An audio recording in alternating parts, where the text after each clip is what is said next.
Wilkins, you are now laying on my headphone cable and my power cable, and you're halfway on the keyboard while you groom yourself. You are a dirty, rowdy, bad boy, but I can't stay mad at you because you got those little socks. And... Oh, yeah, and welcome back to Terminus, the Rachel Ray New Trish, Wilkins' preferred cat food of extreme metal podcasts. I am the death metal guy, a.k.a. Ceremonial Alligator Helm. Hell yeah. Yeah, buddy. We're taking it back. And I am the black metal guy, a.k.a.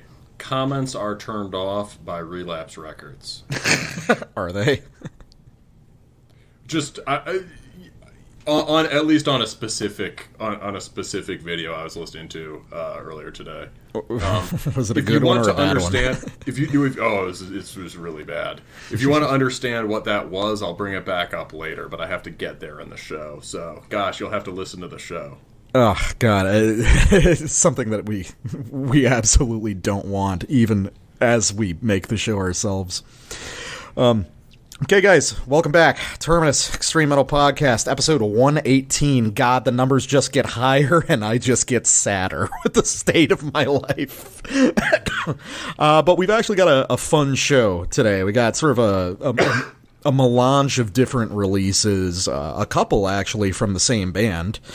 And, I think this is going to be a fun one. This is a good episode, yeah. Yeah, no, this is high entertainment music. Yes. Yeah. This is all extremely this is all very, very negative high entertainment music.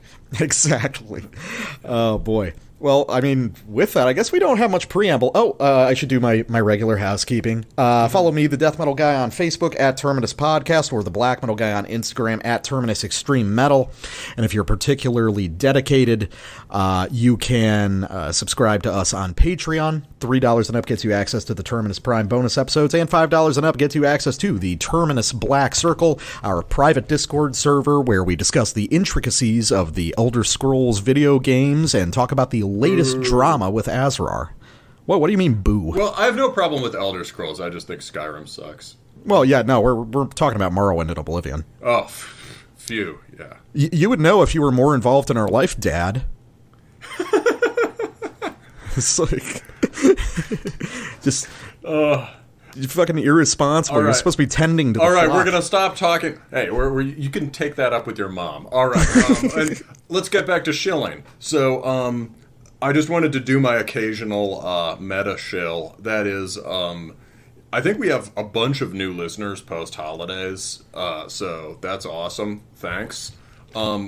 If you are one of the people who follows us only on the podcast and you have some old, inactive YouTube account called, Defenestrator 007, you should definitely reactivate it and subscribe to us, just to inflate our numbers. Vice versa, if you primarily listen to us on YouTube so that you can leave scathing negative comments, you should also, and you have some old, inactive, Spotify account or something, you should follow us there to artificially inflate our numbers. Thanks, bros.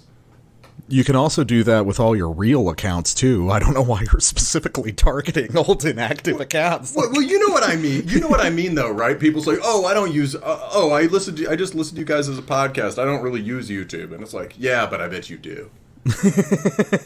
All right, fair enough. So, yeah, also feel free to use a botnet to generate, thousands of artificial accounts, all of which can subscribe to us, You can also generate DDoS attacks on our rivals. Oh, God, please do. Blast Beat Network, your days are counted. All right. We deny all knowledge. All right, so first up, our appetizer section of today. I get permission via the internal Terminus contract to subject everyone to a Pure Slam record maybe twice a year. And episodes with Hyper Shaman don't count. So pretty early in the year, I'm cashing one of those checks to play the debut. I think they're calling it an EP, although it's really basically a full length. It's almost half an hour, from a Cuban slam band called Orphan Autopsy. These guys are coming out of Havana. This is their debut and only release, so no demo prior. And I stumbled across this one completely by accident. I can't remember if it was YouTube or if it was Metal Archives or Slam Worldwide or something. But I skimmed and listened to probably 5 seconds total, and I knew it needed to be on the show because this is without question one of the best Slam releases I've heard in at least a couple years. So Orphan Autopsy does a relatively polished and pure and modern style of Slam.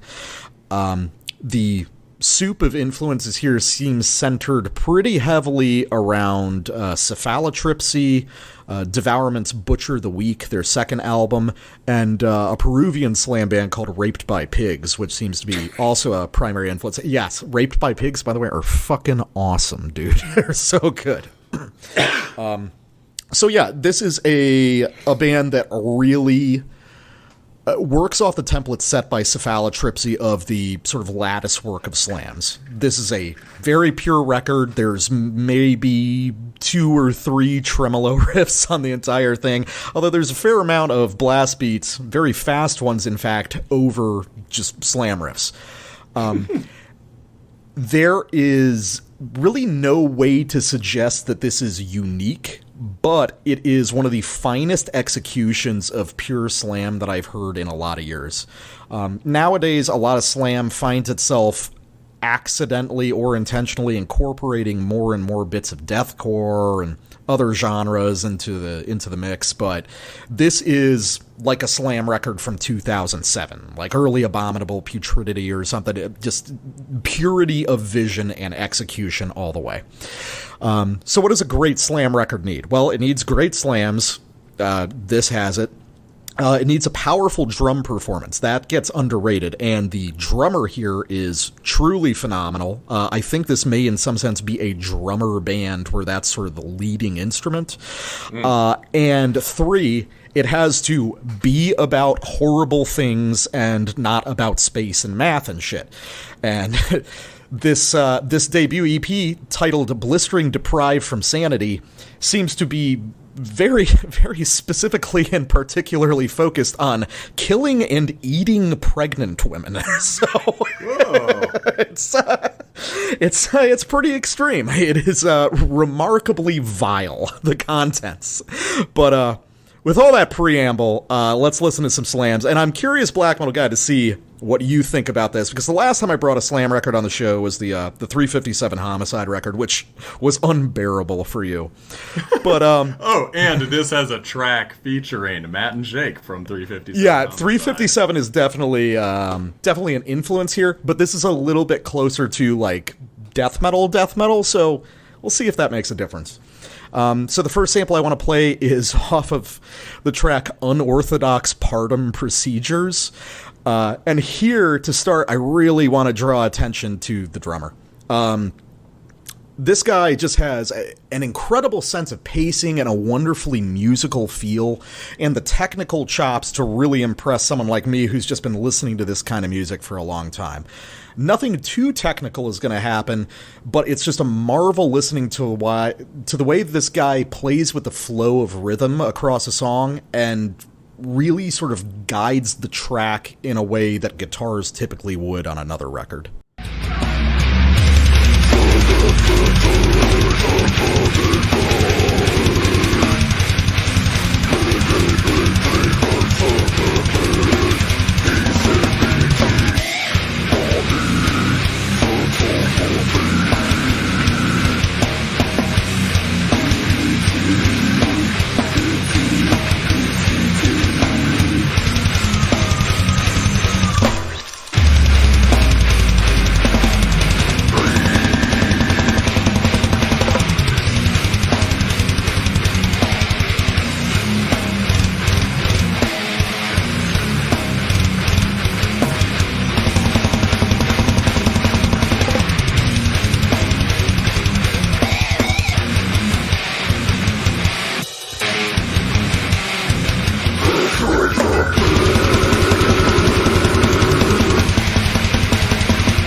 say what you were saying while that was playing. It's a great point. Oh yeah, I mean, it's like proof how deep we are in the Kali Yuga that people are allowed to record music like this that just has samples of pregnant women being eaten, and that they're not like thrown in jail or killed by mobs. It's a sign of how sick and fallen our world is, and boy, is it entertaining. Yeah, boy, do we love it. I definitely did choose this sample specifically because it also included the sample of the baby crying and then the horrible squelching sound of it. Can you imagine somebody even in like 1950 proposing that was like cool art, right? Like Jack Kerouac would like shoot you. Right? It's like imagine a death metal guy in 1990 hearing that. Like, what the fuck? Yeah. So yeah. You'd be like, whoa. This is about gutting cheerleaders, not eating pregnant women. My mom was a pregnant woman. Yeah, but she was never a cheerleader. All right, so obviously, apart from the absurdly high entertainment value of just how sick and brutal it is, the drumming is just fucking outstanding. A couple things to pay attention to. I mean, one, just the musicality and the pacing of it, but those kick flurries are so beautiful. Those little kick triplets that he's throwing in across the more rock-oriented beats, and the blasting this guy does is just fucking insane. They sound kind of like gravity blasts until you kind of hone in on it and you realize, no, these are just open-handed direct blast beats. He's just delivering them with so much confidence and finesse that you don't even really notice how fast they are. Those are insanely exaggerated. So I think he's definitely a guy to watch going forward. But apart from that, it's just wonderfully paced music. For music that is composed of basically nothing but slam riffs, there's a remarkable amount of chromatic depth that these guys are able to explore through the arrangement and rearrangement of, let's be honest, like 5 frets on the guitar,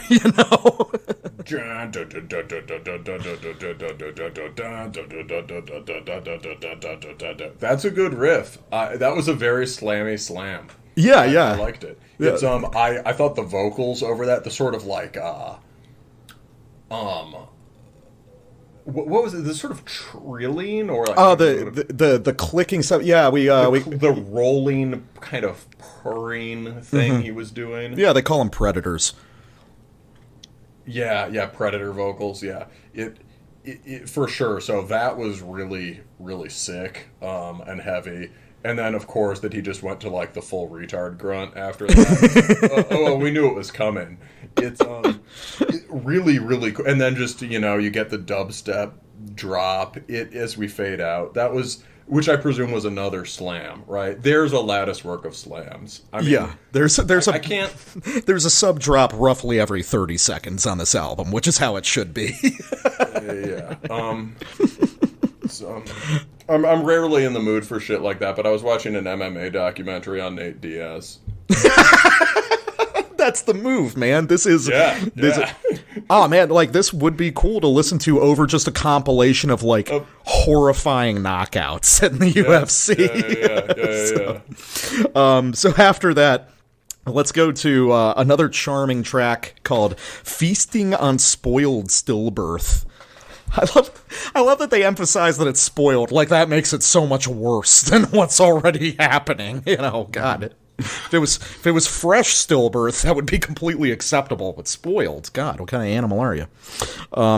So this is really just a song that shows the band firing on all cylinders. This one might be my favorite on the album. Again, you've got the lattice work of slams, including some really cool sort of micro variations in the guitar that play around with rhythmic inflection. There's a really cool instance where you've got a variation on a riff that is a variation because it just deletes a chord from the middle of it and allows really weird negative space to swirl in. And also, there's another really neat moment where you're going to hear a slam riff introduced, and then when the rest of the band comes in, there's going to be a massive tempo drop, like a full tempo drop, not a halftime, that gives everything this wonderfully lurching, depraved quality. It's just a real good time.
What was it, twice that I just yelled "fuck yeah" while I was going. Yeah. That was that was pretty insane. So with the first dropout, it was cool how the first dropout starts the slam sequence, but it or maybe it's already slamming. When it's already slamming pretty hard. It's all slamming, yeah. But at that point, it starts to get. I was expecting more intense rhythmic action, but it just like brings in the token death metal guitar in a pretty interesting way, right? You get like the trem comes in there and starts harmonizing it with this kind of like squalling lead. Mm-hmm. That's pretty cool. And then instead of going anywhere more death metal, we're just in a part that just sounds maybe more like old school like early 90s hip hop than anything else on the record. Oh yeah, that really aggressive swing. Yeah, swing time section. I think that's one of the things they're pulling from 357 Homicide, is because they're so focused on those really aggressively swung formations. So it's interesting to hear these guys reel that back in but incorporate it. Really, I guess bringing this record on the show, I think what interests me so much about Slam, apart from just the high entertainment value and, it's all timbres that I like, is how Slam is sort of, it's purely mechanical music. It's sort of, albums are made out of essentially prefabricated pieces, just because what defines Slam is so narrow.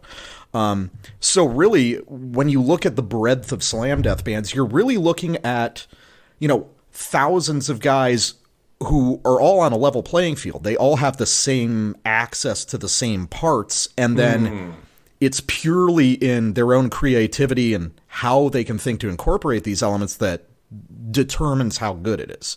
It's very different from listening to, say, a conventional death or black metal record, which have more opportunity for expansive musical statements, versus Slam, which has, a total of 10 things you can do, and you got to figure out how to arrange those in the most interesting way.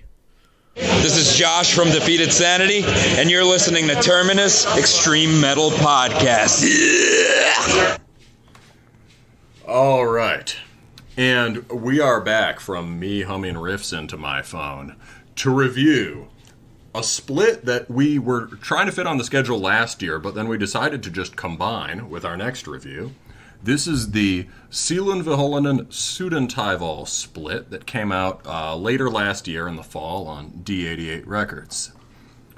So, two Finnish bands starting with S. The Sielunvihollinen side, right? We're reviewing another EP by them in the next episode, or next segment, and they're kind of related. They go together well. So the material on this split, right, is it's songs that couldn't make it on their last record, Teloitus Gaski, which we reviewed a while back. I think like 2 years ago now. I think so, yeah. Yeah. But the thing that makes them sort of different from the record songs is that these were all self-produced and recorded, which means Matthias, the main man, was also doing the drums and all of the recording on that. And the songs themselves are a lot more direct and sort of punkish, and it matches the recording approach. And it's actually one of the burlier guitar tones I've heard from Sielun.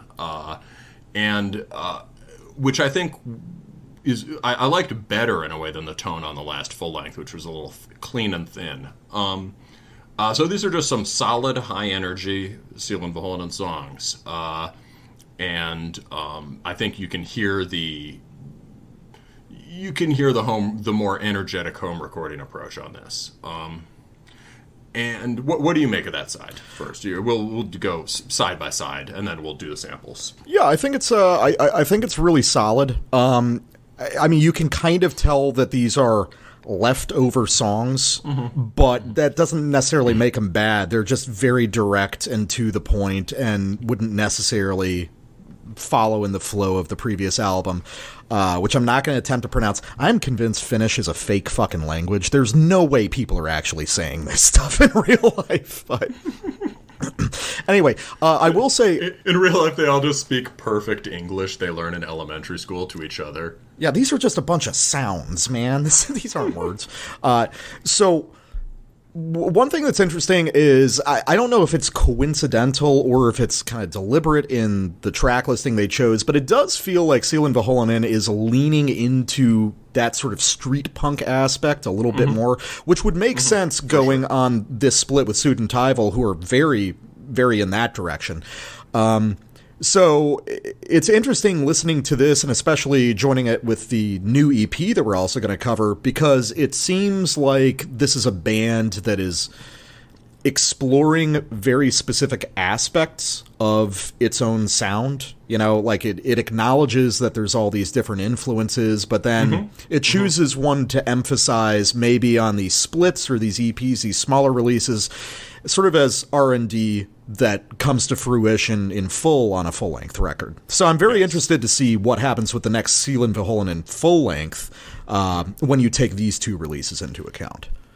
Yeah, exactly. I would say just, the couple songs on this split, right? There are just three on the split. In themselves, they're just, solid, aggressive Sielun tracks, but they make more sense even just in relation to the EP that follows, as I think sort of warm-ups for it, because the recording approach is broadly the same.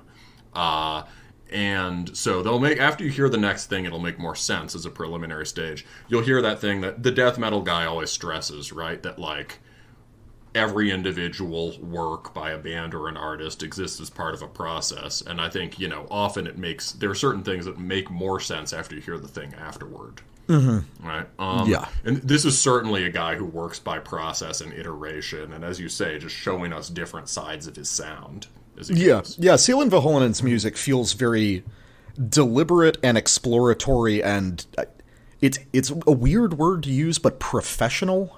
It's weird. It's weird to describe, a scrappy kind of punky black metal band like that. But there's Matthias and the rest of his guys seem to be very deliberate in the way they iterate on their sound in this very workman-like way, and that's something that I always really appreciate. You know, that's part of the oi thing. I remember reading an interview with an American, really oi-influenced hardcore band back in the day, and they said, oh, you know, we liked to go to the bar and, you know, have a good time, but we didn't like to party in the way the punk guys did because we all had to go to work the next day. Yeah. Sielunvihollinen is definitely working man's black metal. Yeah, it's working class. It's sort of disciplined working class music. So, and now, for the second half, definitely a lot less disciplined. So, Sudentaival is going for, basically, you know, on the Goat Moon review, I talked about the first half of Voito Tai Valhalla being, you know, after the Finnish Steel Storm and stuff, being a favorite of mine from him. Basically, what that is just kind of a little selection of just menacing Finnish redneck punk. Like, sort of like extremely folky, but in a place where Finnish folk intersects with, like, bluegrass hoedown and just knuckle-dragging punk stuff. And it's really quite good. And Sudentaival seems to be that turned into a whole band with even more direct influence from garage punk. I mean, it really sounds... I'm sure they're referencing all sorts of bands that I don't know.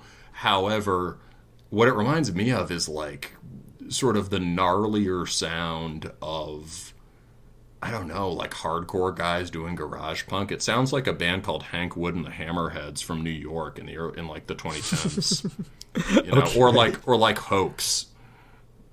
This is all stuff completely outside my purview. So I basically, it sounds like very hip and very deliberately retarded hardcore, stompy hardcore from like 2011. Okay, I gotcha. 2012, yeah. Yeah, I can imagine that being the origin, or maybe not the origin, but maybe a substantial influence. But at the same time, Sudentaival to me really resembles just a lot of like particularly folky RAC stuff that you'll hear from Finland and some of the stuff out of Russia. It's not really my thing. I think for me, it's just... I understand that it's kind of the point, but Sudentaival's music is really bled dry of black metal aggression and extremity. This is just, you know, stompy oi party music with some black metal influence. And I guess the way that I feel about this is kind of the way you feel listening to, you know, Rosterchester or something, where it's just like it's so sapped of darkness. It just kind of feels like, you know, schlager music to me. It just goes too far in that direction for me to connect with. I think the darkness or aggression is supposed to be in the kind of jankiness of it, if that makes sense. I understand why you might not. I understand why you might not buy it, right? But I think part of the heaviness is supposed to be the sort of like sort of slouching,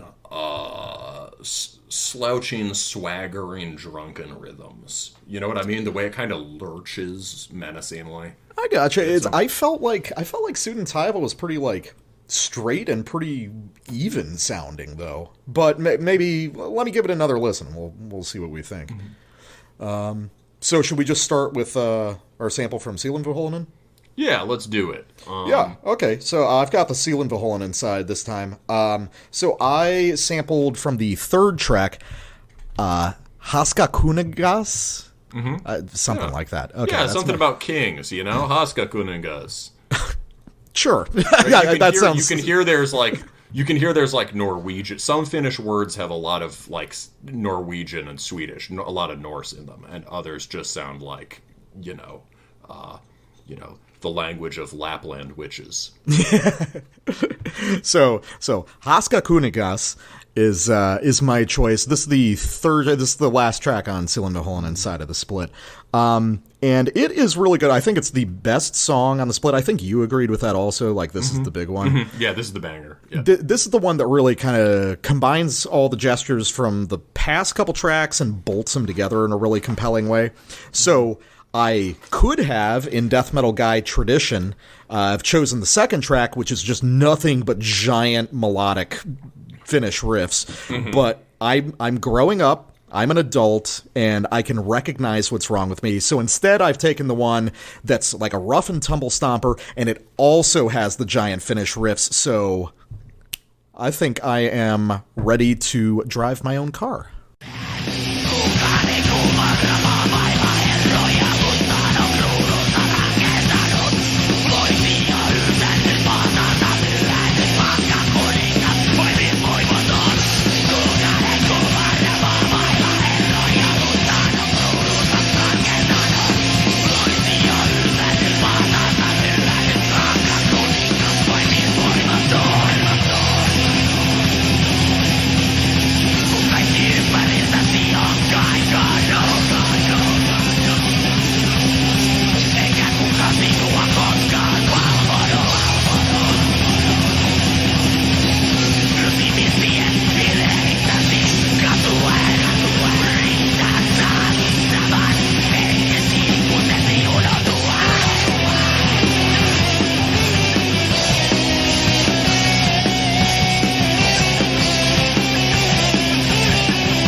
I like how Sielunvihollinen is secretly guitar guy music. You know, I think that's really, I mean, we were just talking about this during the break, and it's, you know, it's territory we've covered on the show before, but we both really appreciate black metal guys, you know, newer bands. Not that this is like such a newer band, this is a band with a pedigree behind them, but we're starting to hear more real guitar playing in black metal, not just in the sense of technicality, but in the sense of musicality, in the sense of a little bit more of a free-form relationship with rhythm. And Sielunvihollinen is very disciplined music, but you can tell that there's joy in playing the instrument. Oh, that's a good way of putting it. Yeah. I really like that. So obviously listening to that, really cool, just rough sort of thrashy number up front into a really neat set of sort of dissection-inspired lead riffs, and it just sort of expands from there in the big, giant climax at the end of this side of the split. It's a ton of fun. Is it comparable to stuff off the previous record? Of course, but I really like the slow accumulation of melody and impact, and I just think it's a really excellent song by these guys. Yeah, and in terms of secret guitar, I mean, you can also hear the sort of, also to the guitar guy point, just the deft craftsman's turn this guy gives everything, right? Even so, he does the sort of a thing that sounds like a big riff but turns out to not be because there are so many others following it, but he does that sort of like blasting single string lead arpeggio run, and the way he sets up the pattern and then turns it halfway through on one of the reps in an unexpected way, and then when you think he's going to keep changing it, he goes back to the first one. It's just sort of clever head fake writing that, yeah, somebody who enjoys playing guitar and someone who thinks about playing guitar and not in like an abstruse, like reading Death Spell Omega tabs way. Yeah, no, it's, I think if there's one thing to really appreciate with Sielunvihollinen, obviously the riffing is good and everything, but it really is about the energy and the physicality, as we always emphasize, which is something that black metal needed for a long time is starting to get a lot more of nowadays. Yeah, that is exciting. So speaking of physicality, dragging your knuckles on the floor of the Finnish club, it is Sudentaival, and so yeah, let's let's see how me and the death metal guys' impressions, where they match up as we return to listen to this track for the first time in a couple months. So let's go back to, I think my pick off this would just be the first of their tracks, which is Demerit.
Expect them to start playing Miserlou at any second. Yeah, no, I definitely get where you're coming from. And I definitely get the whole garage punk thing that you're talking about. I mean, if there is one thing that really distinguishes Sudentaival, it's the fact that it is schlager music, but it's also just it owes a lot more to the 70s than most bands that sound kind of like them. The 70s or even earlier. So this is structurally Schlager for sure. I think it's clear Conflagration and Aura, if you're looking for just, punch up in the beer hall tracks, Conflagration and Aura have a lot more sort of Germanic folky stuff in them. But they're more conspicuously that. They have the riffs that would make you associate it with Roster Chester and stuff and whatever. It's probably directly related to Absurd, Oh, for sure. Yeah, this must be, in a way, this is just an extended gloss on ideas in Absurd, right? Mm-hmm. Especially the later stuff. But it's like the melodies in the later stuff super simplified and played with the primitivism of the early stuff. Mm-hmm. But yeah, this is by far the most garagey track, and it really just sounds kind of American. It does. It's very interesting. Yeah, it's kind of bluesy, and it has guitar guy flourishes. Very primitive. He's playing as if he doesn't know how to play guitar, but you can hear in the flourishes he does, right? And you get that right? Those kinds of bends. There's a lot of slumming going on right here. yeah, I mean, it sounds like Elvis, right? And I'm not saying that in a bad way, right? They're just guitar gestures that sound like they're out of the 50s or early 60s, or this track is like a psychobilly track. Yeah, it is. It's if I had to compare it to one other older thing, so there's a place where the schlager thing comes around to the most primordial garage punk. So the thing that's characteristically like schlager in this one would just be the drums, right? Mm-hmm. And what's interesting about him is it's not a D beat or a Slayer beat, where you have the drum, the kick, snare, 1-2 pattern weighted heavily towards the snare with syncopation and with the, just the volume of the hit.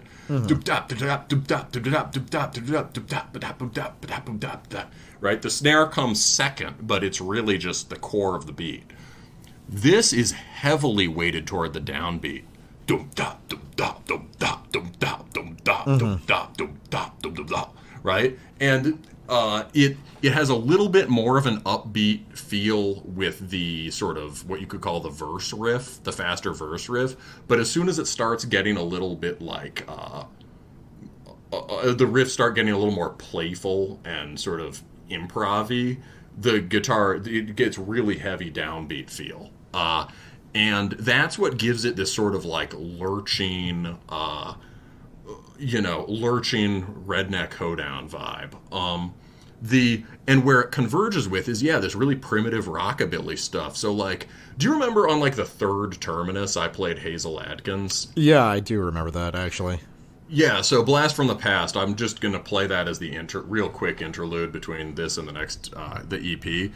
But, like, right, Hasil Adkins is, like, recorded this in the 50s or I think extremely early, like I think in the 50s, and he heard Hank Williams on the radio, and he thought that because the song was credited to Hank Williams, the senior, only Hank recorded it, and so he was a one-man band playing his own drums with like a kick drum, and it has that same just really heavy boop da boop da boop da boop da, and the riffs are just, he like independently invented power chords.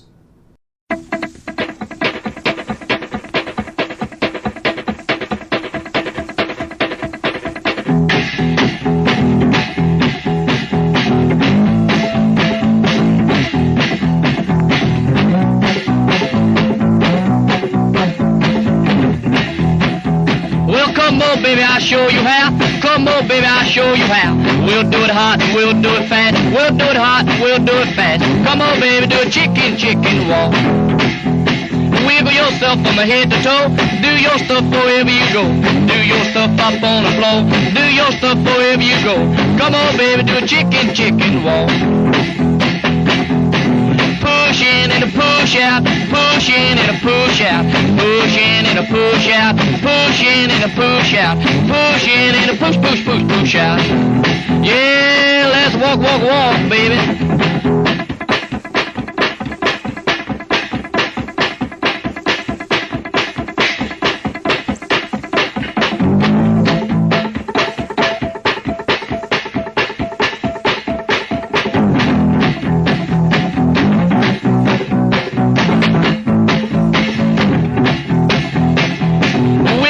From head to toe, do your stuff up on the floor. Do your stuff wherever you go. Do your stuff wherever you go. Come on, baby, do a chicken walk. Push in and a push out, push in and a push out, push in and a push out, push in and a push out, push in and a push out. Yeah, let's walk, baby.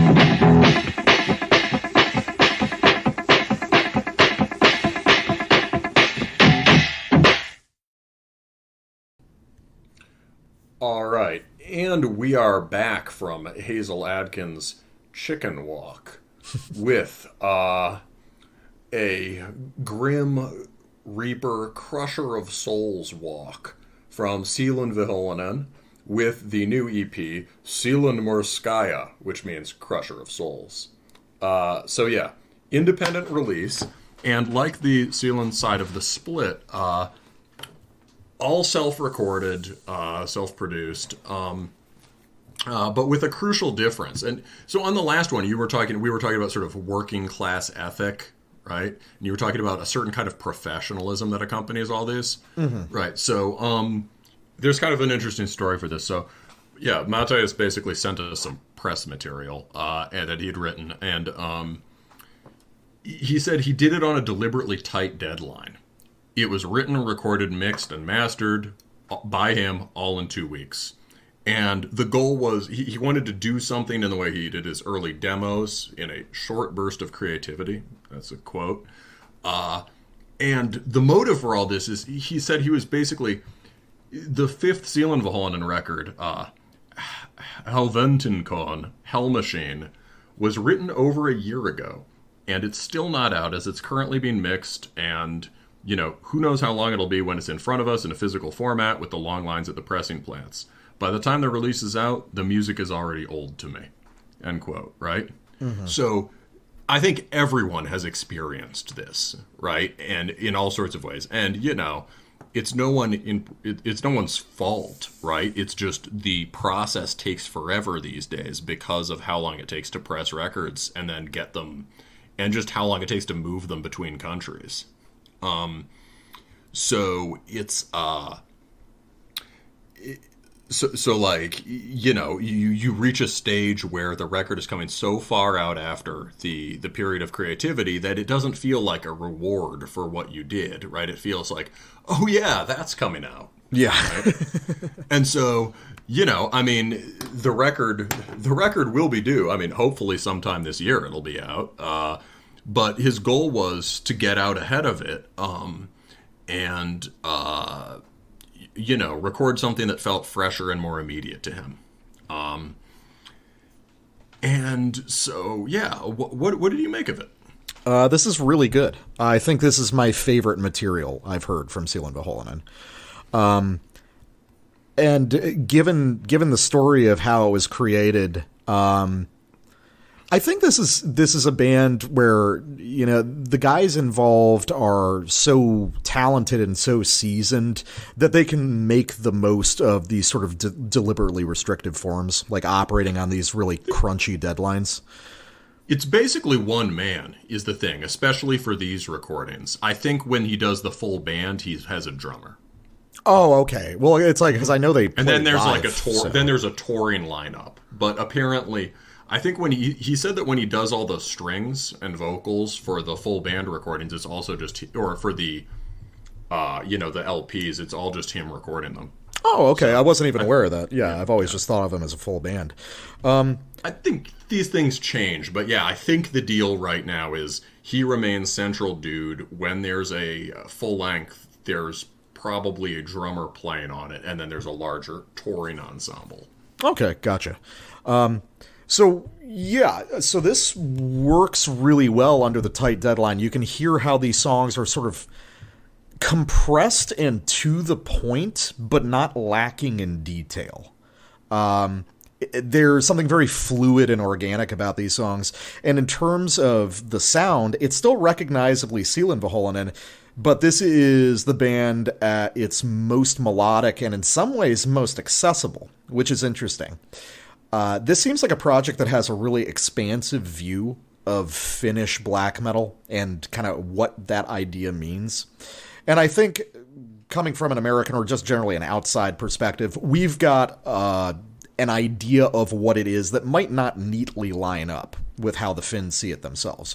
Because it seems to me like there's a lot of influences on this EP that come from places we wouldn't immediately associate. Like a lot of the leads on this remind me of Moonsorrow in weird ways. Moonsorrow are a great band, not a black metal band, but Moonsorrow's always had its fingers in black metal and side projects, and they're friends with a bunch of guys from the Finnish black metal scene, like established musicians. So there's a lot more interplay across the lines of genre than we probably perceive. So here, this is Sielunvihollinen taking their style, but incorporating a lot more sort of folky melody and even a lot of touches of melodeath. And I think that it's really cool. I think it's really cool to hear the aggressive sort of second wave inspired style that Sielunvihollinen cut its teeth on, augmented by some of these more florid guitar ideas. I just think it's really neat, and it's a great compact little release that's super listenable. It's designed to be flipped over and played again immediately. I think this is really good. Yeah, so I think like in terms of where it stacks up for me, I also really like this, and it does. I think my favorite thing will probably still be the earliest material, especially the compilation. I think I got to know him from the compilation Cividesta, back in the one that came out in 2014. But since this is an active effort to recover that energy, I think it really has succeeded, and it's translated that energy into very different kinds of songs. So this is certainly Yeah, it's really exciting. Of all the recent stuff I've heard from him, I think this is the best, and it's pointing forward in some cool ways. And yeah, I agree with your references and your idea that, like, this is, in a way when we hear Finnish black metal, we connect it, right, to, say, the formative guitar influences coming from Sielunvihollinen and Sielunvihollinen and stuff, right? Or whatever, right? And we also hear it as a self-contained style. But this is Finnish black metal by Finns listening to Finns, and not necessarily in the black metal scene, or not necessarily in the parts of it we think about. So I think that's a great point. And in your notes, you also mention, Impaled Nazarene, which is, again, one of those bands that we talk about a lot, and is clearly important to the Finns, but has been sort of memory holed by people outside it. Yeah. And this, if it sounds like Imp Naz, it's got to sound like, in terms of the structure, which we'll get into, it is very condensed, high-speed punkish structures. But also maybe in terms of Imp Naz, that they're most children of Bottomy. Yeah, yeah, those later records where Alexi was playing guitar. Yeah, some of the melodeath stuff on here is more just like straight-up power metal, and also like, I think Mateus is not shy to admit that he's really influenced by 80s video game soundtracks. Yeah, I can definitely detect some like video game or anime energy on some of these. Absolutely. So that whole tendency has been really dialed up. And you could, if you made a music that was all that, maybe it would be sort of bloated or elaborate. But the really punkish stuff keeps it very tight. But there's also something different about this. It's a really different mood. This is a mood that surfaces from time to time on his stuff, but this is the most prominent it's ever been. And I guess you could call it a noir vibe. Mm-hmm. Or it's just, you could just say it's really moody, right? What's the mood? I don't know, it's moody. And I'll try to explain it more, but do you remember how when we reviewed the last full length, there was that one odd track that was kind of sprawling and had this hair metal solo? And yeah. I did a bit where I described it as sort of Sunday afternoon in Helsinki. Yeah. Yeah, we both really liked that one, and even though it's the kind of thing that I thought I wouldn't like. And on this record, all of the big power metal or melodeath leads, they all feel like that. And that is interesting. And the feel has crept out and expanded into the trem riffing in unexpected ways. And I'll try to get into that feel in my samples and figure it out. But first, the death metal guy. So, middle track of the 5, Sielunvihollinen silly. If that's how it's pronounced. Ain't nothing silly about this. I was about to do a bit. I was like, well, I don't think it's silly. I think it's pretty good. See, my bit was better. No one's prouder of you than I. Had to bring it back. Death metal guy said that to me in between the segments in reference to the fact that I was less late for recording.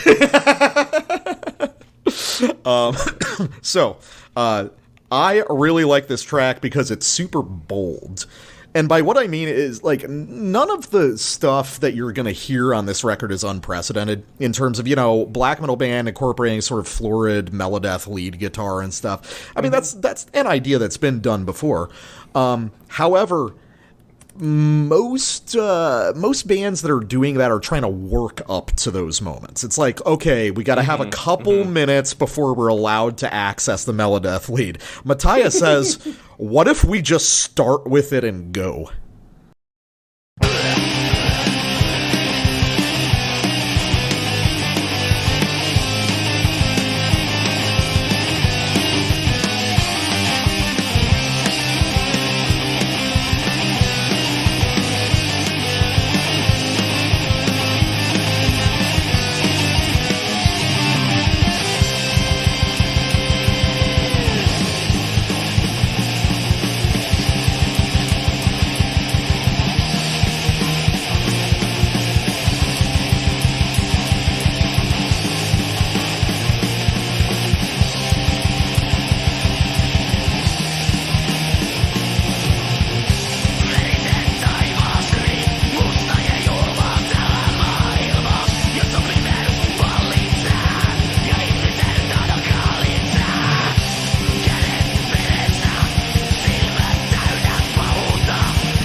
So yeah, right up front, big sort of windier lead just opens the track.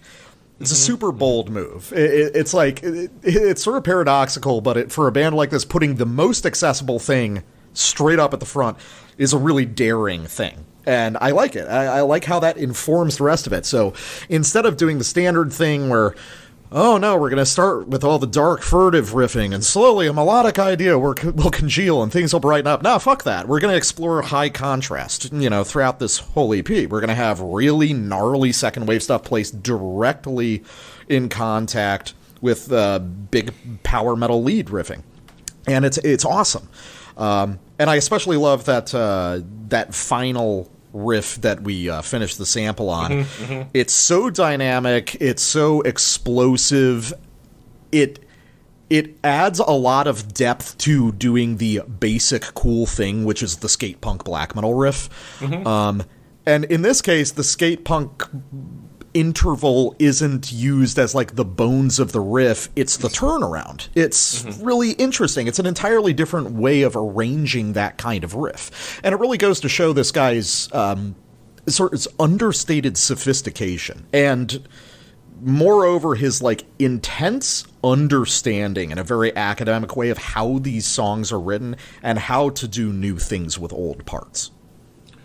Yeah, that's a thing that sort of does the thing everyone wants in the skate punk black metal riff these days, but does it as a noble Franco-Finnish riff, which is where the skate punky riffs are degenerated from in the first place. Yeah, they're all like Dorian melodies just gone retarded. Yeah, they're all dumbed down Finn black, right? So he's just doing the same thing. He's just doing it as like a Finnish black metal riff, and it's great. I also really liked some of the most grinding second wave stuff on there. As we were listening, I always mention it. He does these, sort of like very dissonant sawing intervals, just a big swoop up. Does it twice. Another band that could basically be the riff. Maybe there'd be just some shitty tune-up power turnaround on it or something. Instead, there's this. It's like, that launches this entire second part of the riff, which is this equally vicious, but is this interesting sort of arcing descent from there. And even though it descends, it makes it a lot more epic. You could talk about at the one of the more sort of funky parts towards the end, or embellished parts. There was a ton of guitar guy stuff, really cool bending and flourishes. You can, as you said on the review of the Split, you can hear the joy in playing guitar on it. Yeah, it captures that. Really captures the initial couple years of playing the instrument, where it's like, oh fuck, I found out how I can do that thing, and you just do it over and over again because you're so satisfied. Yeah, and it's also there's a level of detail on this EP that I hadn't noticed the bends there until I heard it again. Right there, I think this is very horror vacue writing. And you will notice things on repeat listens that you did not notice before. Yeah, it's but it's also detail, the kind of detail you get from ripping out these riffs pretty quickly and like adding these embellishments very naturally as a sophisticated guitarist. It's not. That's a good point. Yeah, it's like the perfect territory between planned out and established and very off the cuff. Yeah, it's like what you said about being sort of deliberately exploratory, right? He set up parameters that allowed him to really shoot from the hip, and that's cool. It's not busy, and it's not another kind of good horror vacue writing, which is the result of like, I don't know, like a fucking Mongrel's Cross record, which is the result of like 3 years of work. Yeah, just like meticulous plotting. Yes, exactly. So, so now let's get into the odd moodiness of this record. You've already heard it a little bit in some of the death metal guys sample, but mostly as an undertone in some of the turnarounds and changes. So it'll be clearer on this track, which is... it's hard to pick a favorite on this record, honestly, which I think will be a theme tonight, but when we get to our next one. But Tuhan Loitsuya, or Loitsuja, I think it probably Suya, who knows. I think starts so, with yeah. So this one starts with another a riff a little bit analogous to the skate punkish riff from the last one. This is a strong Franco-Finnish riff, but it has a feeling of vastness that's uncommon in the style. It works by works with really wide intervals and a dropped root note. If it sounds like anything, it sounds like certain riffs by like Kaivum or something. But it almost immediately tightens up and the mood turns.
We fade out on a literal melodeath riff, but like that's like 1 cent from the Golden Hall riff. But the main body of that, right?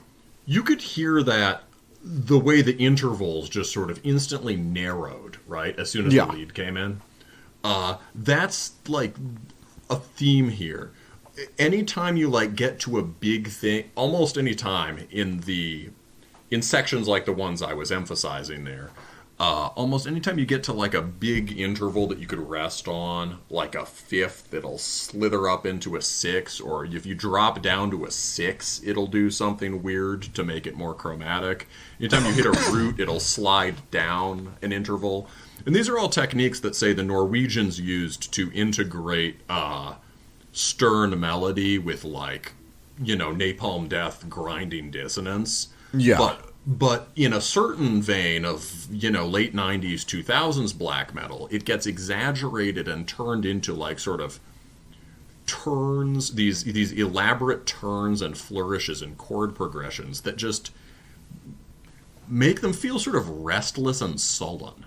Mm-hmm. Right? Even though the songs are compact, energetic, and aggressive, the melodies are always sort of like arcing or sliding down. Everything is like slipping into the next interval.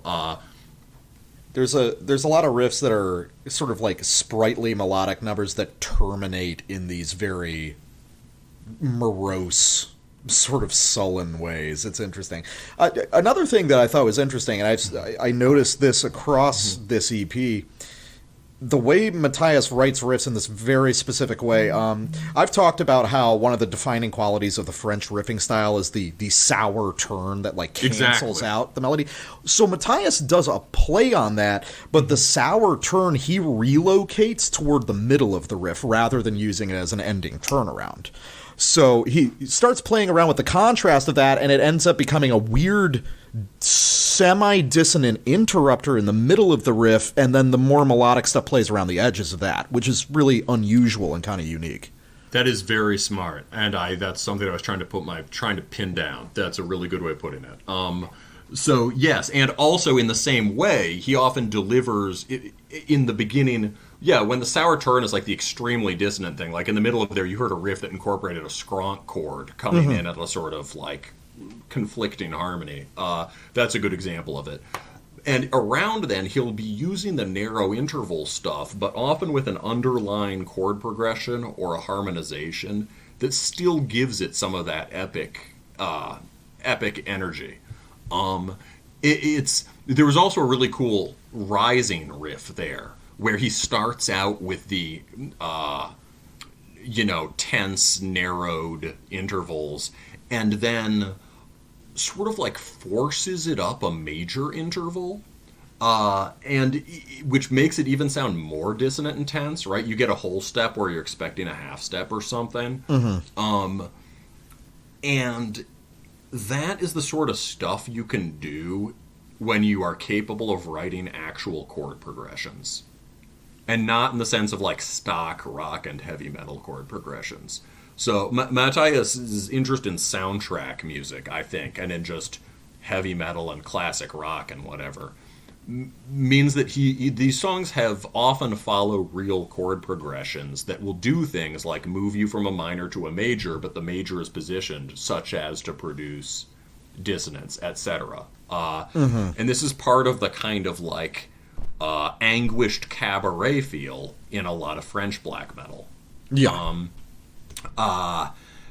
Which I'll get to in a sec. But the last thing I want to point out is just basically, with that kind of sullen, restless noir feel, you can hear his frustration with the writing process, right? Yeah, with his frustration with the recording, with with the lag on the full length. Basically, you can hear his just wanting to bang out this EP out of frustration.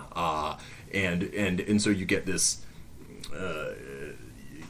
more kind of you get that more downcast mood with this furious energy. Anyway, as for the French, this feels very French. I'm glad you brought that up, and it feels very much in the vein of French stuff that you're often more into, right? Mutilation type vampiric stuff. And we are now getting to a quick example of that. This is from the fourth track. Let's see if I can do it. Yankaike Sesti Fianit. Fuck me.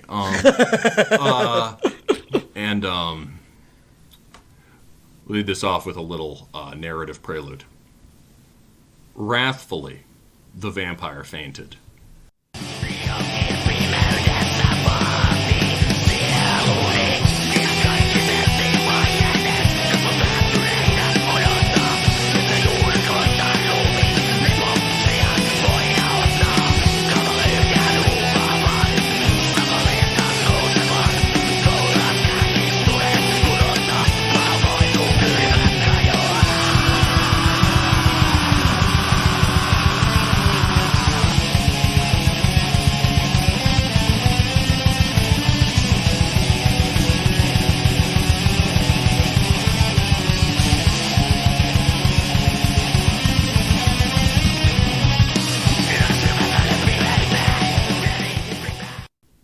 Yeah, so that last riff was another good example of how he's able to use these tight intervals to build really epic riffs.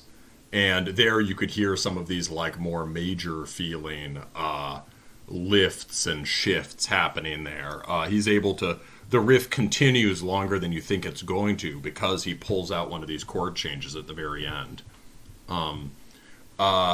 So that the song escalates from there. I would say that that's, in fact, one of the most sort of like majestic riffs on the record, just in this very high-tension way. And when the riffs are rising up, the tension means they sort of rocket up vertically. But before that, right, you just a classic fainting vampire riff. Yeah. I'm glad that term stuck. Fainting vampire. Sometimes you'll hear things as that when I hear them as something different, but that's really it. Get the Chase Lounge ready for Dracula here. You are out of blood, mana zero. Yeah, it's So, yeah, so thinking about sources also, in French BM, this put me onto something.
Yeah, so you hear that similarity, right?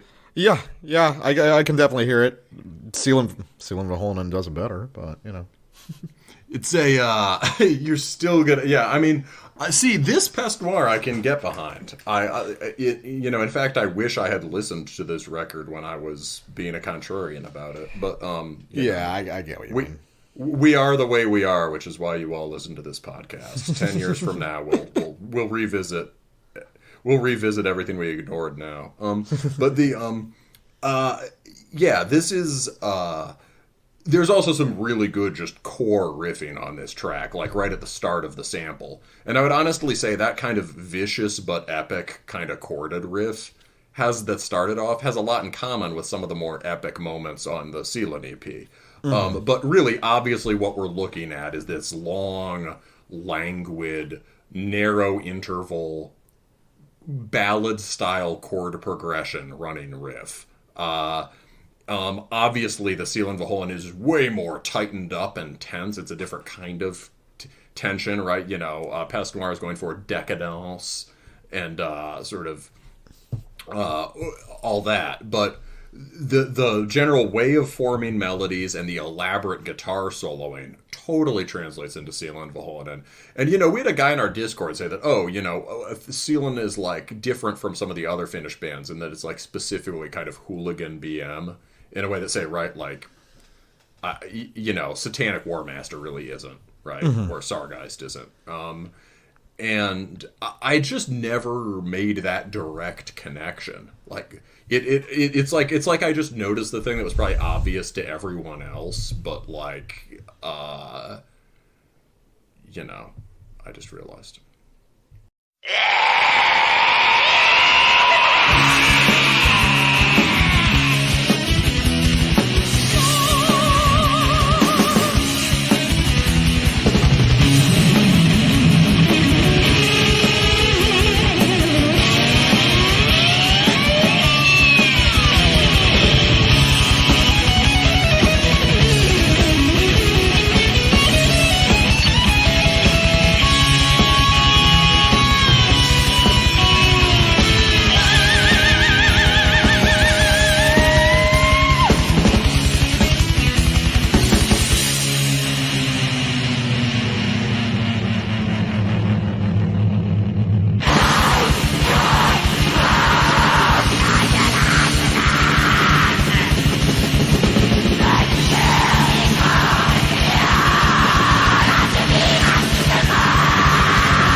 All right, we are back. I'm not going to do preamble. I'm going to do postamble. Rigor Sardonicous with Praeparet Bellum out on Memento Mori. Imagine a description of Funeral Doom. How like, to someone who's not seasoned, okay, so you describe Funeral Doom as it's extremely slow, basically as slow as music gets, and it still functions as music. Tends to be extremely heavy, lots of very low, vast tones. The vocals tend to be extremely deep growls, and the melodies project oftentimes a sense of death and hopelessness and misery and isolation. Now, all of us as like seasoned metalheads know that, okay, that functions as a nutshell descriptor, but Funeral Doom's a lot more than that. There's all these different little adjustments made between different bands, and, at the end of the day, after you've heard 10 different Funeral Doom bands, you start to appreciate that there's a big breadth in what's possible within that sort of descriptor. But what if you had a band that just took that initial descriptor and made that music? Totally unadorned. Just the idea of what a normal person would hear when they hear about music described in that way. That band exists, and that's Rigor Sardonicous. So Rigor Sardonicous is a Long Island two-piece that's been around for damn near 30 years now, toiling away, putting out a bunch of records over the course of decades, but really never getting any attention outside of mostly like really cult extreme doom people. Which is fascinating because they are such a singular band who aren't really comparable to anything else. I mean, the closest thing that I can imagine, I described it in my notes as like somewhere between Winter and Demoncy played at quarter speed. There's also a way to think of this as just the slowest death metal that's ever been made. Maybe Doom isn't even like a part of the equation. Mm-hmm. But what I can say is that Praeparet Bellum is phenomenal. It is singular. You're not going to hear another record that sounds like it this year or basically any other year, because Rigor Sardonicous has cornered the market on what if we just did what you think Funeral Doom is. So I've mentioned this band a few times on the show, and I believe that I used one of their tracks as probably an outro on an episode, but I know this is the black metal guys' first full encounter with them. So what did you think, especially as somebody coming to this with like no prior knowledge? Well, you had played this for me a little before, and I was like, oh yeah, this is sick, this is cool. But, you play me a lot of stuff like that, and it's not going to be necessarily stuff I'll seek out, right? So I wasn't totally sure how I was going to feel about this until I heard it. I think I saw your note before. A scene somewhere between Winter and Demoncy played at quarter speed. I was like, oh ho. That was certainly piqued my interest, but from the first riff, this is fucking awesome. Yeah, dude. So what do I love? I love that this is mixed to be played at devastating volume. Yes. I played it so loud. I love the voltage crackling in the tone. Mm-hmm. Okay? This is the one thing I can remember from you listening to them before was that there was this fierce sort of heat in the guitar sound that is very unusual in Doom and especially Funeral Doom. Mm-hmm. I have this feeling that, like, even though this is technically incredibly slow, this is lightning metal. It's like if you looked at it's like if you thought of, the record Ride the Lightning, but the only track you associated with it is For Whom the Bell Tolls. AKA If You Were Me. And In that, the slow lightning metal, it reminds me of sort of two other Long Island bands. Although I think I'll get into that. Yeah, no, I'll just mention it now. Like, it's an association, right? There was a Unearthly Trance, right, from the early 2000s. Had a they had like a record called Electrocution. That's, I think, what I must have been thinking of, even though they were very slow. But the band I first thought of, I was associating with Thraldom. And I went back and listened to both of these. Thraldom is incredible. I think I didn't quite get it when I was younger. I really get it now. It's like, Doom guys playing Thousand Swords, but without the pesky notes. That sounds fucking phenomenal. You'd really like it. Because I'm checking that out today. It's also extremely power electronics in a really authentic way. This sounds phenomenal. Yeah, Thraldom is awesome. Unearthly Trance is maybe I think their early records are more like that, but man, I checked out Electrocution again. It is fucking terrible. And the reference, like you should check it out just because you would find it amusing. I had such a strong negative reaction to it. I was like, because before I was like, I was like, oh shit, why didn't I listen to these guys back in the day? Oh fuck, I know why. And that's where I got the thing the bit at the beginning of the show about comments turned off by Relapse Records. Oh yeah. I looked up one of those tracks, and it's one of those track by track uploads, and under one of them there's just like maybe 20 likes and 9 fucking dislikes. Oh man. Which is a terrible for a record that's been out that's probably was perceived as an important record at one point. It's just but yeah, they're basically very sludgy and trying very hard to be entertaining and like the Melvins. That is a phone that I must turn off. Except I instead take a photograph. Sorry, this is the black metal guy's debuff to technology. So, the field of your black magic interferes with the electronics. Exactly, it can't handle all of my lightning metal. So, nice. On that note, let's get back to the record itself. Diversion aside, so I wonder if these guys knew the Thraldom guys, but it's also possible they didn't, because Rigor Sardonicous sound like true hermetic weirdos. Yeah. It is incredibly hermetic sounding music, because you can't this record is the opposite of socialization in any form. So I think what makes this so distinct is part of it is just the sheer audacity of the timbres on display. For instance, it's like Rigor Sardonicous uses very deep growls that are pitch shifted to be even lower. Why do they do that? Because that makes it lower and heavier. There's the id is fully at work on this album. Decisions are made for very simple reasons of intensity, heaviness, and gloom.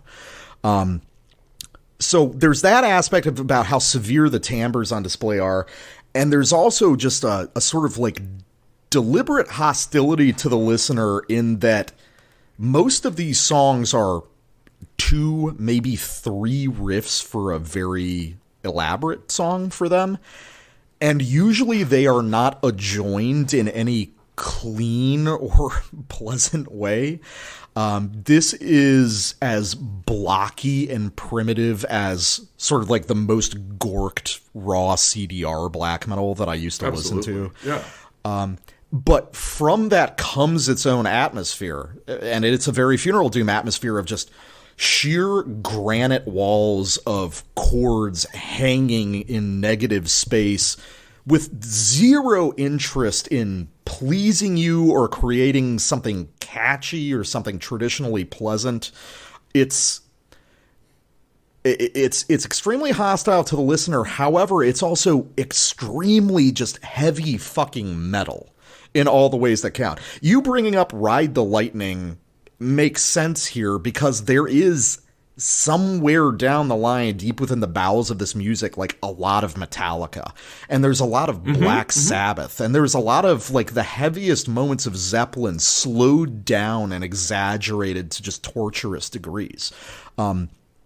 As extreme as this is, you see the through line all the way back to 1970 on it. This is just the inevitable, horrible conclusion of the initial tritone of Black Sabbath's self-titled track. I totally agree with you about the Sabbath thing. I heard it basically right off the bat on the first track. And, this would be recognizable to Black Sabbath as what they were doing. Yeah, Ozzy would hate it, but Tony Iommi would love it. Oh yeah. Geezer would probably like it. Tony and Geezer would be into it. Bill, it's not jammy enough. But, but no, yeah. It's interesting that like we've talked about a lot of very extreme doom metal on this show, and I just really love that style. But it's rare that you hear one of those bands directly access the originating impulses of traditional doom metal. And Rigor Sardonicous does this. There is the proximity between this and Saint Vitus is really right there, which is fascinating. Oh yeah. I get that for sure. It's like a more just it's the same kind of like St. Vitus had its own kind of hermetic weirdo thing, right? You just sort of completely just drop out of life and become a blur. Yeah. St. Vitus's music is a lot more sort of listless or despondent, but like this is like the aggressive version of that. I totally get it. Yeah, because the mood is worth talking about, because I will say Rigor Sardonicous really does create a fascinating kind of mood out of the very few ingredients, which is like, this is as funeral doom as anything can be, but it doesn't feel sad. It feels like gloomy and kind of despondent, but it never feels sad or tragic. Really, it just sounds like fucking evil. And just it's like malevolent ghosts torturing you or something. There's something so.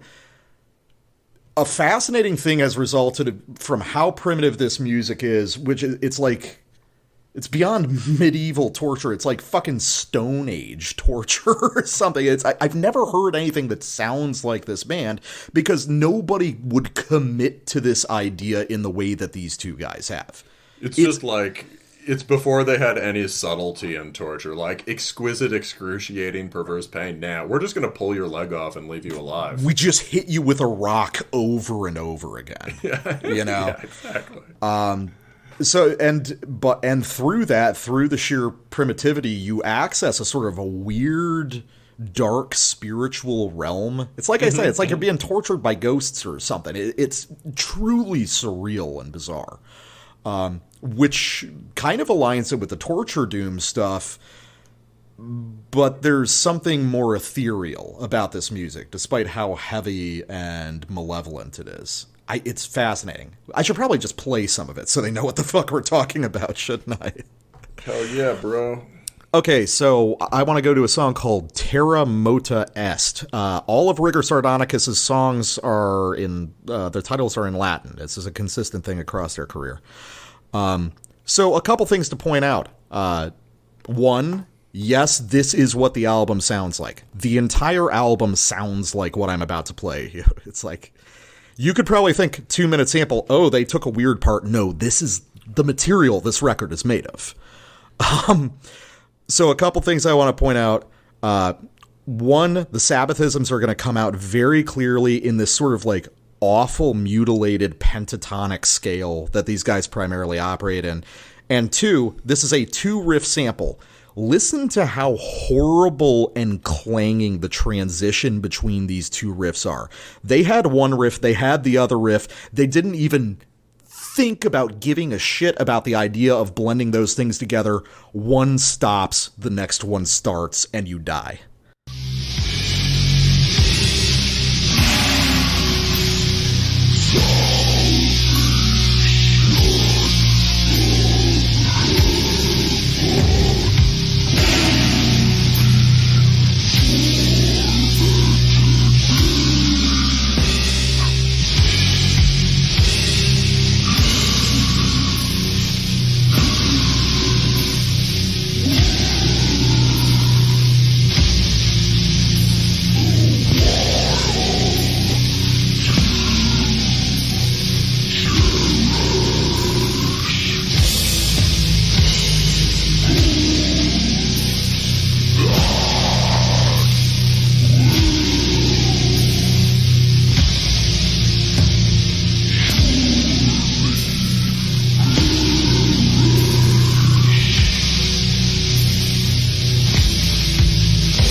So, yeah, what you just heard is the homogeneous material that this album is made of, and all the other Rigor Sardonicous albums are made of. Rigor Sardonicous has possibly only one riff and possibly 10 million riffs. It's hard to tell. So, yeah, that transition, that was nauseating. There's just like complete contempt for the listener. One riff stops, the other one starts. There's no clean transition with the drum machine. It just feels wrong and sickly. And it follows that sickly feeling with a very strangely shaped riff with a really pronounced syncopation at the end. And syncopation barely makes any mechanical sense in something as slow as Rigor Sardonicous. It almost makes you wonder, are these riffs written at a more normal pace and then they just drive them all the way down into the floor? That might explain why they're so, like, riffy. Yeah, there's such a groove to it. Outstanding primordial extreme music riffs throughout. Just the riffs, I love the riffs. And it really would make sense if they slowed it down. I mean, about that transition, also, there's something about it that's like, it's definitely like a transition by fiat, but I think it's for something that sounds like really awkward, I think they pull it off in a very natural way. It just like, instead of, they switch to a triplet or something, right? And yeah, it sounds like instead of finishing the riff in the logical place, like, it just drops a half step and then another. It just, like, trips down the stairs in chromatic.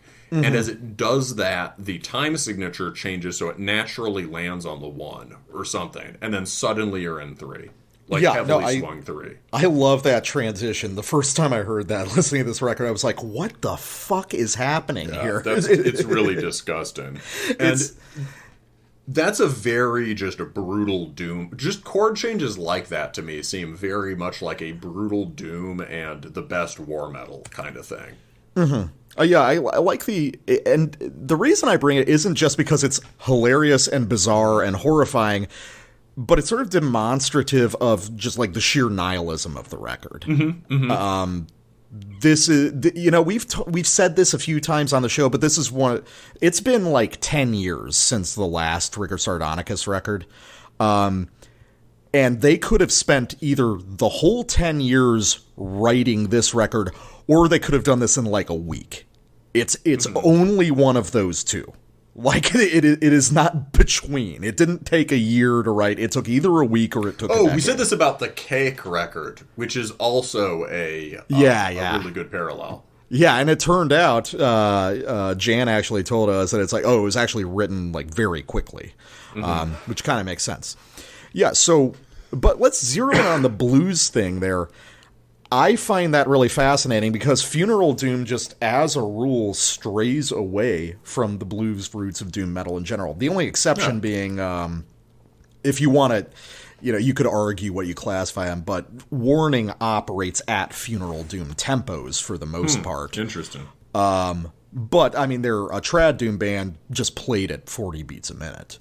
But they're pretty much the only other example of doom metal bands operating this slowly and also with that distinct melodic inflection. And what this brings to mind for me is like listening to some horrible, impossibly heavy, warped version of Delta Blues or something like that. If you listen to some of those really old Delta Blues recordings, those are really creepy and unsettling. Notes are constantly swimming in and out of tune. There's this unearthly feel to the whole thing. And this feels like a sort of extremely heavy articulation of that sort of idea. Like listening to a song like, Dark Was the Night, Cold Was the Ground or something. It's like they're hearing the same things Danzig liked about it and just taking a very different path. Yeah, I like that. Yeah, I got my Danzig reference in. Anyway, but yeah, no, it makes a lot of sense, and it's it's crazy that it does still feel, there's not blues stuff all over the place, but there's a fair amount of it, and the sense of swing and rhythm, even in passages that aren't bluesy, might have that feel of early bluesy doom metal. One thing about Funeral Doom, in part why I like it so much, is it totally cuts ties with the sort of, to me, kind of embarrassing roots of, doom metal, basically. Like, Black Sabbath is obviously a fantastic band, but they were also a hippie rock band, right? Yeah. And in a lot of the metal bands following that, they just don't move into extreme music. They remain completely inflected by the lame parts of Sabbath. This accesses the parts of Sabbath that are just crushing, right? Yeah. Like, I feel like Rigor Sardonicous has a very good understanding of what is really cool about Black Sabbath and what all the potential was in that.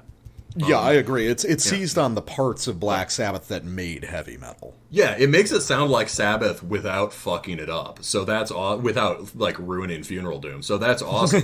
And the only other band I can think of in connection to that is Reverend Bizarre. Yeah. And there's they had both might be a direct influence here.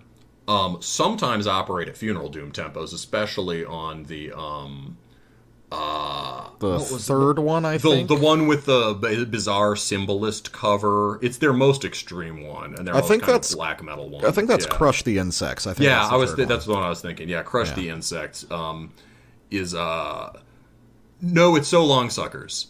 Oh, okay. Gotcha. So Long Suckers is just really long and has songs that are at Funeral Doom tempos. And, it's very Sabbath influenced, but it also feels European, feels like black metal, feels like very serious, even though it is very Sabbath and even though they're, bluesy parts. And, so this is comparable to Reverend Bizarre, I think. Yeah, you got anything else, or do you want me? No, let's do another. Dude, I will just say it's like the production of this record is like. Guy, I want everyone out there who's got like, because everybody who listens to this show like has a band. It's like pretty much everybody. Yeah, that's true. Here's how you do wrong production the right way. This is produced in categorically incorrect ways. Yeah. And it all comes together to create an atmosphere that's totally singular. This thing is fucked. After we hear my sample, I'd like you to remind me. I'd like to talk. Well, I have, I guess, a sort of continuous thing I want to do, but why don't you tell them? They've heard the tone now. Tell them. Or no, let's circle back to it after. My second sample. Because there's some really good more out guitar work on that. But sure. I want you to explain how it's all done wrong. Okay, but, yeah. Sure. The sound on this record is, when I say I like raw and sort of ragged but powerful production, the sound on this record is just perfect. You should make your guitar sound like lightning. This is the last track. And so now where I'm moving is basically... The last track, if you translate the Latin, it's the earth has been moved. It's been a long time since my high school Latin, but I'm pretty sure it's a past participle. It could be the earth is moved, but either way, pretty fucking heavy. I think it sort of translates either way. The next one is something like, Caelum ardere vidistis, you have seen the heavens burn. And these are sick titles. And it gets at another side of the band. You were talking about the mood. You can also hear this, really, as quite epic and as music of titanic nature, pitiless, indifferent nature, and therefore glorious nature, in the same way that Stormcrow Fleet does that. This has... The interesting thing is that even though this is by far the most primitive, monged take on Funeral Doom, like brutal, reductive, without frills, it can't... If you hear it in a certain way, it taps into the same kind of... the same majesty. And so... I got that from the first riff, basically. Let's listen to Caelum Ardere Vidistis from the start to whenever.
It's staggeringly heavy, and this is a case where like production and timbre matter. You know, it's where there's ways to play that riff where it's just silly.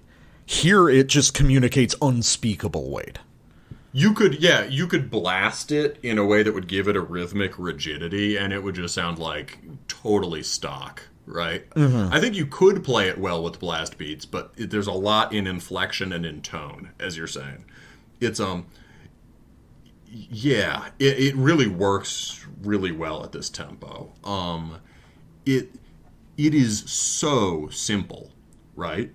It is 1, 2, 3, 4, 5, 6 chord note, and yet it's a hybrid riff, right? Mm-hmm. First part is sort of vicious and gothic in a classic early extreme metal way. Dom, dom, dom, dom, right? Mm-hmm. Some like 5s and 6s, some half steps. Yeah, it's got that Bela Lugosi movie. vibe. Spiky castle.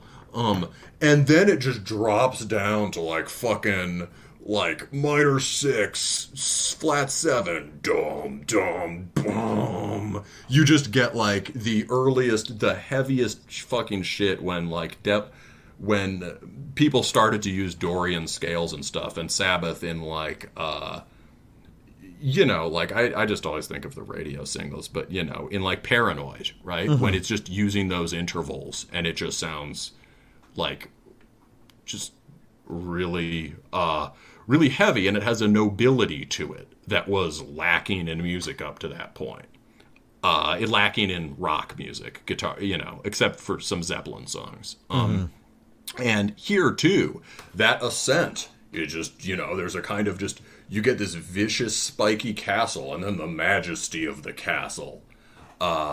It's like Danzig chord progressions, too. He loves doing bluesy stuff with that kind of underline minor epic chord progression. Yeah.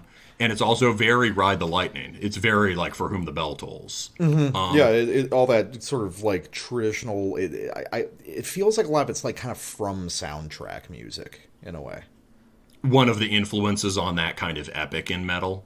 Yeah, for sure. I mean, you can definitely hear the like early silent film horror soundtrack.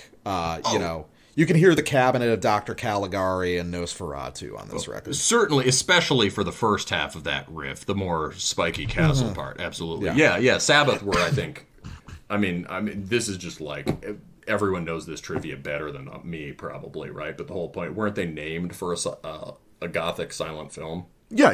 They were named after a horror film. You know what I also like, just is coming off this sample? I like how the vocals are delivered really fucking hard. You know, a lot of funeral doom growls, especially the more atmospheric stuff, tends to be like a little bit quieter, a little bit more whispery. You know, they're going more for, that sort of low rumbling timbre than projection. That is not the case here. Even after some of that projection's been sucked away by the pitch shifting, you can tell that these are like wild and unhinged vocals. There's like a snarl to them, and it's fucking weird. Yeah, he's doing them like Winter, but it's been shifted down to the point where it is now almost brutal death.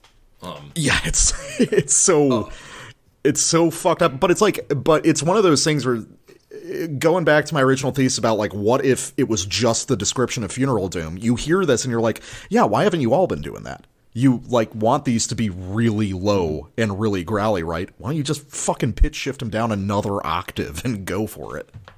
Okay, but about that riff, right? Yeah. So basically, like hybrid riff, 2 moods, vicious to epic, right?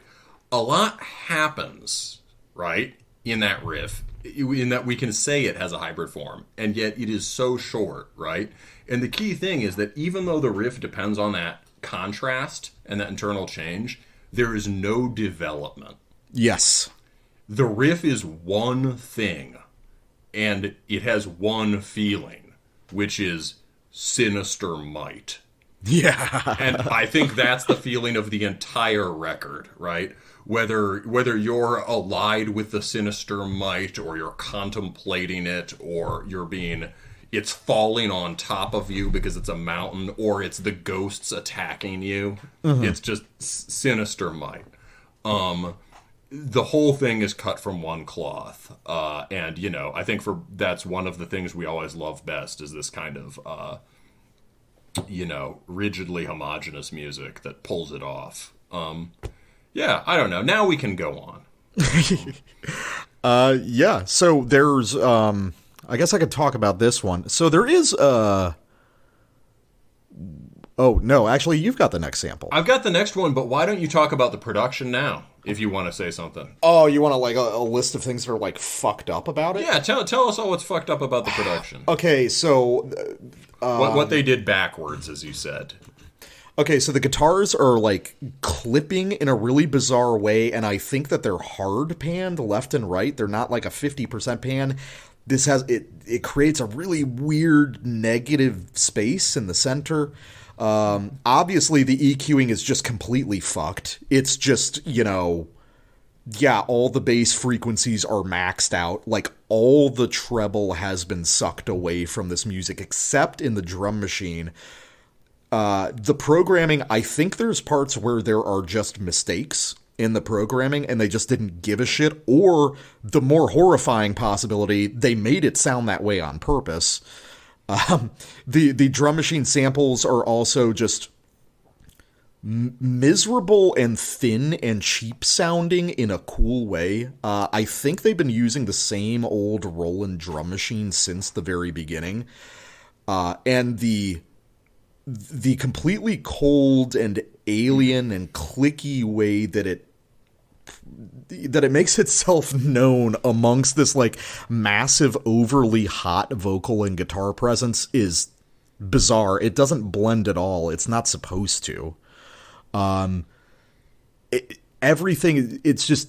I can only imagine. I gotta pull this album up in like an audio program and look at these waveforms. I bet they are just squares.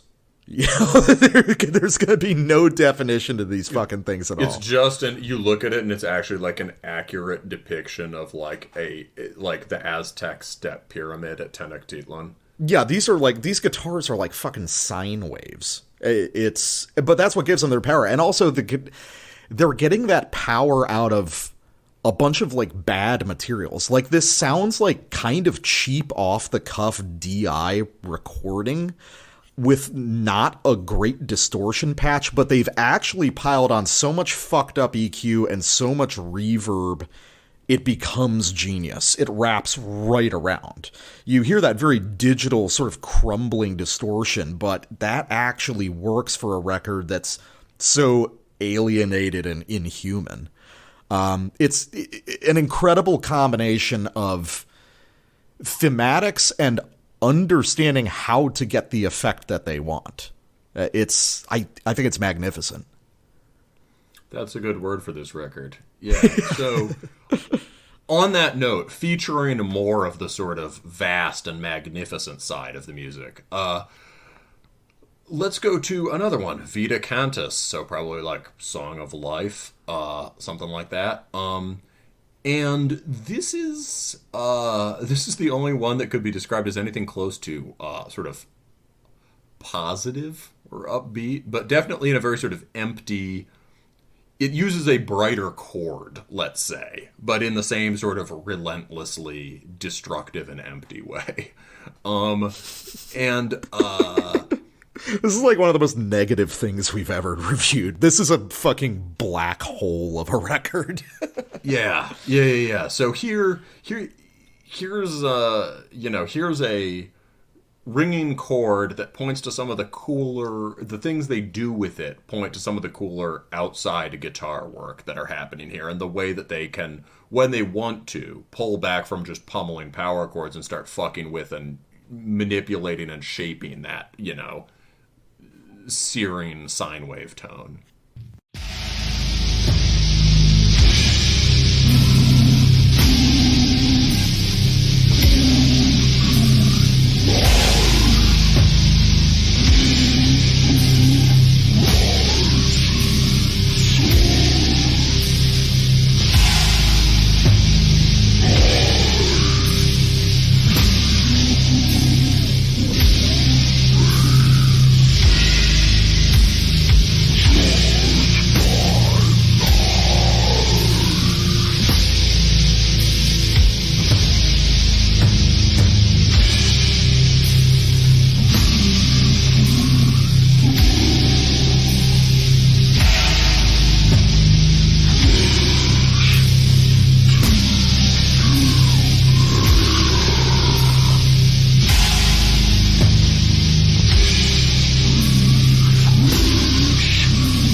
Yeah, so that's the song. There's 2 chords.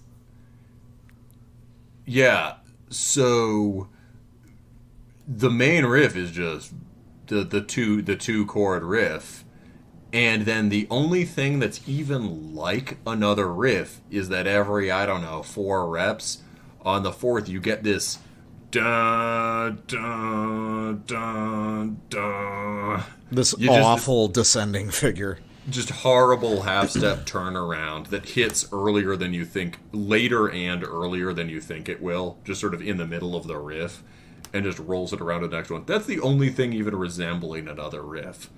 And what you get there is, I think, some additional strings being played, and they're really sort of savoring the overtones on that ringing thing. So it gets a bit of a bright major tonality and a bit of a drone to it. And it's really cool hearing those layers of tone sort of wobble over each other. Yeah, all the melodic voices on this record are just swimming pretty much constantly. A couple things occurred to me when I listened to that sample. One is, okay, there are actually a couple bands I can kind of compare Rigor Sardonicous to. One would be a band we've covered previously on the show, which would be Encoffination. Encoffination exists in like a similarly spare, almost barren, very deathy funeral doom area. Yeah, that makes a lot of sense. And the other is a band that I don't know if I've mentioned on the show, but they were a funeral doom band from the mid-2000s called Wraith of the Ropes. that had a similar kind of horror movie atmosphere, but they tended to do more elaborate maximalist compositions. But the other thing that I thought that's more significant is I realized why Rigor Sardonicous sounds so weird. Because, okay, you go into this band's history, right? Their first demo is released in 1994, and they claim that the band existed in some form since 88. Whoa.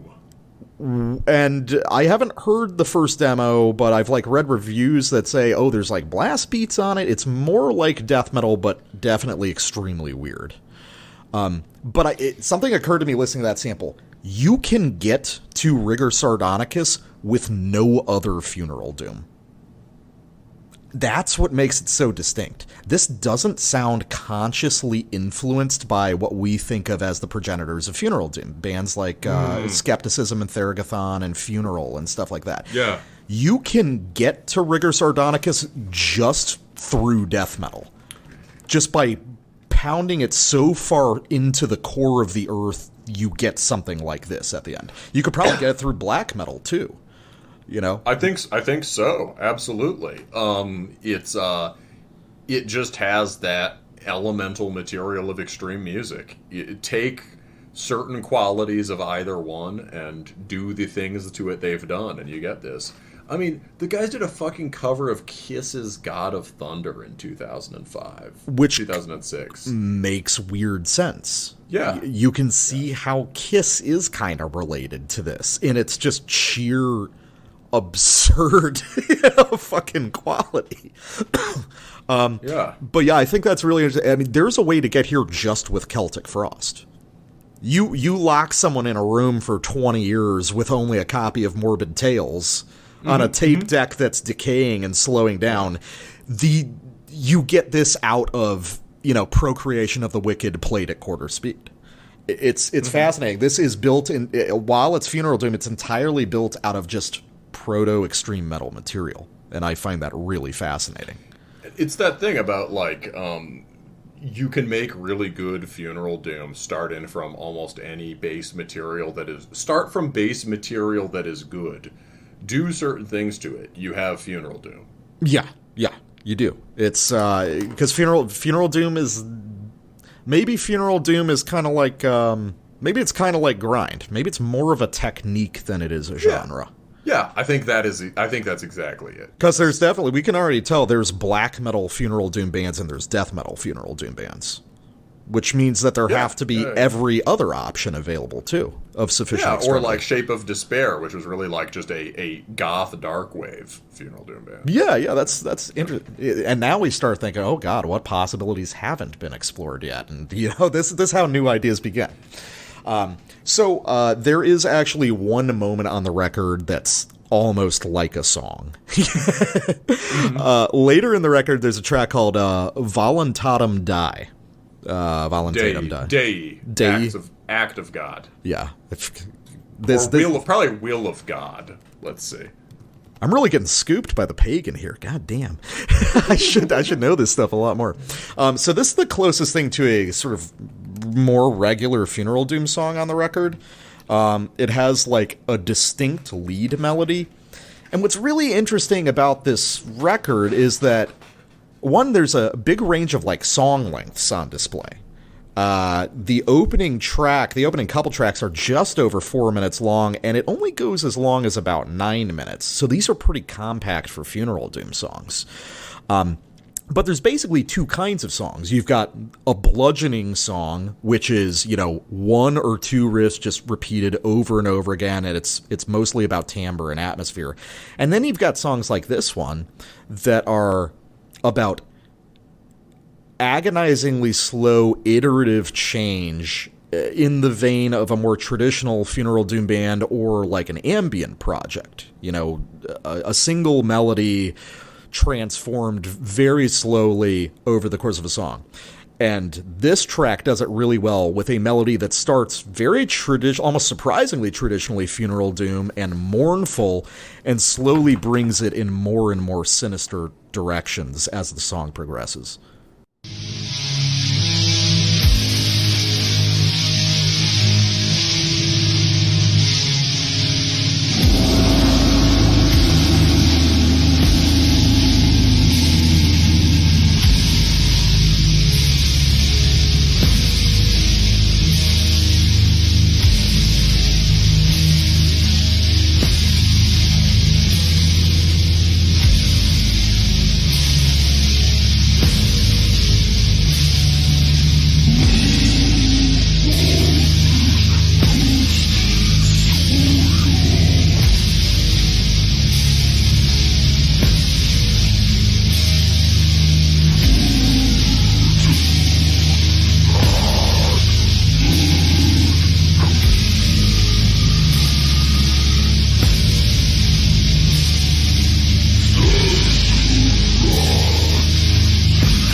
So the way that arpeggiated riff is arranged is so fascinating, and it's like a unique feature of Funeral Doom.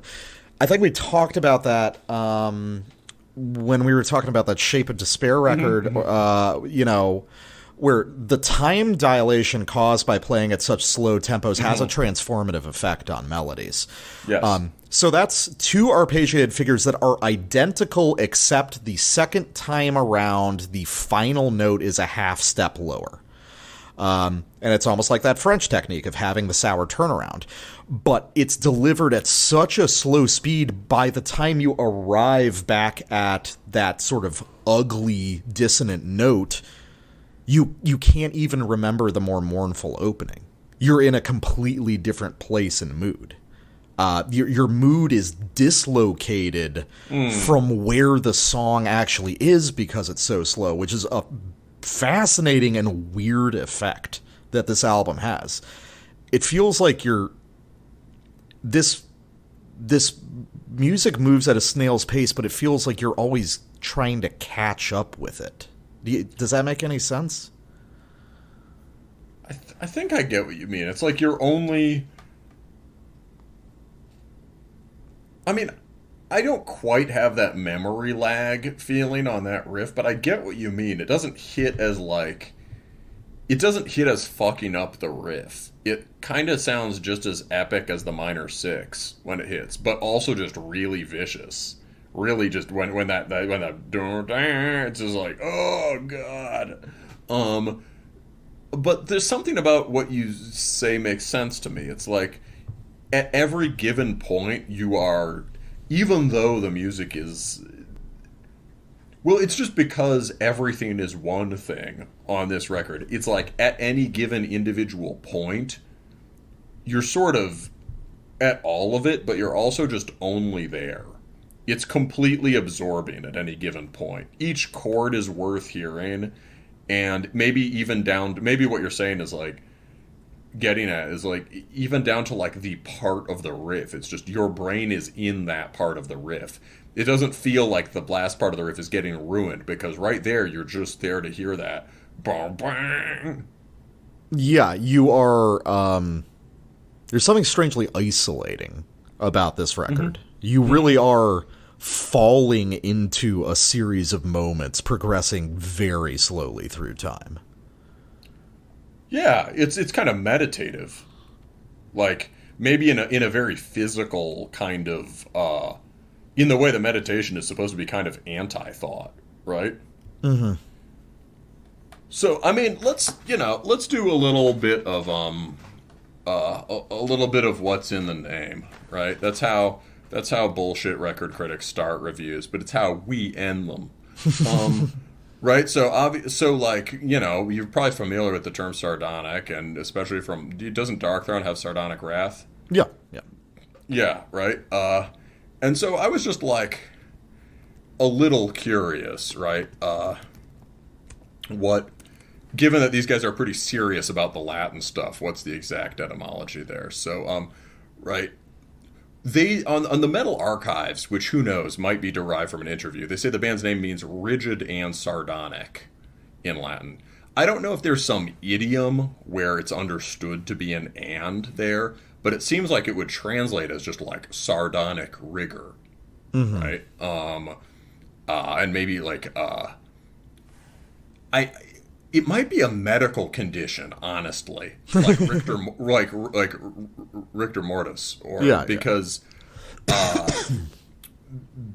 like when we say something is sardonic, right, we mean it's a kind of cutting humor, and at least according to Etymology Online, which actually seems pretty good, it goes back from Latin back to like Homeric Greek, and it's because they believe that eating a certain plant called the sardonion caused facial convulsions resembling those of sardonic laughter. Something like, obviously that definition kind of goes in circles, right? But it's like poison causing hysterical or cruel-looking laughter.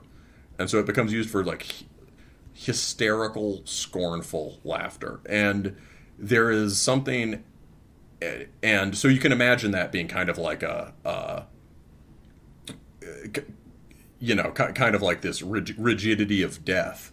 But the other important thing, right, is that even in this image of scorn and hysteria and contortion, it is laughter, right? They have an